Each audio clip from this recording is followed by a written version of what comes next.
When we small business owners have uncertainty about our businesses, it creates fear and overwhelm. With fear and overwhelm comes a loss of control. We have no clarity about the future. We fight fires every single day, and we use gut feel to make business decisions. We stay up nights worrying about whether or not we're going to make payroll. We stay up nights worrying about whether or not we're going to get new business, and if we get new business, are we going to do it profitably? We stay up nights worrying about whether or not we can pay our personal bills and what we're going to tell our spouses when we can't. We stay up nights worrying about what could possibly go wrong next, and we fear the embarrassment, emotional, and economic loss associated with total and complete failure. On the other hand, when you have control over your business, you have clarity about the future. You know what tomorrow will bring, and if tomorrow takes a different turn, you know how to handle it. You have the right tools and the right information to make the right business decisions. And you have all the contingencies covered. And as a result, you're able to enjoy more profit and income, pay all of your bills, have no more challenging discussions with your spouse about getting another job, and at the same time, increase the value of your business. In short, you have a business that works.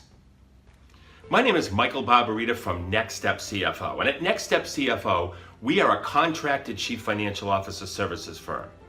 And we are providing services and producing information products that give clarity and control to small business owners, helping them make the right business decisions that lead to multiple six figures in profit and income and seven figures in business value. With over 30 years of experience in actually owning retail, manufacturing, and service companies, I truly understand the risks and opportunities of business ownership. And over the last 10 years, I've been providing clarity to small business owners through business and cash flow forecasting, key performance indicators or metrics, and business ownership experience.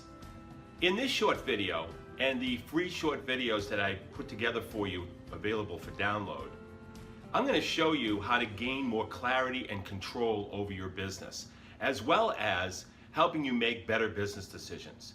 I basically answer frequently asked questions by business owners, as well as questions that business owners should ask. At the end of this video, I'm going to show you how to get those other free videos. So sit back and enjoy. In this video, we're going to learn more about personal liability. What is personal liability? Personal liability is a financial obligation to which the business owner or some officer of the company is financially responsible and will have to use personal assets to satisfy the obligation. One of the things that we business owners never put much stock in is knowing exactly what we are personally liable for. Many business owners think that the corporation protects them from everything. That could not be further from the truth. The LLC, the C Corporation, or the S Corporation protects you from most things, but not all things. Here are some areas of personal liability. If bank loans, equipment leases, and property leases exist, there's a strong likelihood of personal guarantees in those documents. Although the corporation is the primary guarantor of the loans or leases, it is inevitably backed by the business owner's personal guarantee. The next thing I look at is if there are any personal guarantees with inventory suppliers. This is a hidden personal guarantee, quite frankly.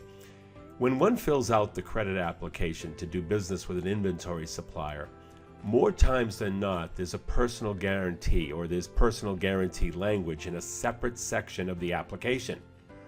One way to flag this is that if you have to sign twice on a credit application, one of those signatures is probably a personal guarantee. Anytime I'm filling out a credit application, I always cross out the personal guarantee language section and do not sign that section. However, most business owners feel it's part of the application and fill it out. And when they do, they become personally liable and exposed on their inventory purchases, as well as everything else, with the bank loans and those types of things. This is a major risk. If you cross it out and the supplier calls you back and requires it, you can at least assess at that point how important the supplier is and whether or not you want to take that risk. In most cases, suppliers look at the business owner signing the personal guarantee as a bonus security, and they don't really care if the customer crosses it out. Here's another area of personal guarantee that goes unnoticed. All fiduciary taxes such as payroll taxes, payroll withholding, withholdings of medical insurance premiums, and sales taxes must be paid. If left unpaid, this will create more personal liability, especially for whoever is the treasurer of the corporation. Unpaid corporate income taxes may also create personal liability. Company credit cards outstanding represent more personal liability risk for the business owner. The business owner should at least look at the possibility of one of the versions of the corporate American Express card that has no personal liability to the business owner. I recently got one for a client. They're certainly not easy to get, but it's well worth looking into to see if you qualify. Generally speaking, the business owner usually thinks nothing of personal liability exposure in the areas I mentioned, unless the business is in trouble and someone alerts them to the exposure. Whatever services the business owner needed, whether it is a bank loan, inventory, a credit card, they needed it, and that's fine. But what I'm saying is at least know your exposure. In other words, I understand why you signed the personal guarantee, but it is critical that you're aware that you did sign it and that you know where you have personal guarantees. For example, if you know you have a personal guarantee with an equipment lease and your cash flow dictates that you can either pay a phone bill or the equipment lease payment, but not both, by knowing you have a personal guarantee with the equipment lease, in my view, it's wise to pay the equipment lease first. It just makes sense for your own protection. In closing, the overall risk that must be assessed regarding personal liability is what is the likelihood that the company will not make its loan payments, its lease payments, its credit card payments, or its inventory payments, or whatever payments there is personal liability exposure. Are these payments current now? Is the current and projected cash flow strong enough to at least make these payments? If not, has the business owner begun to research and utilize asset protection strategies to protect their personal assets should they come under attack? These are the questions you need to ask yourself and an attorney as well.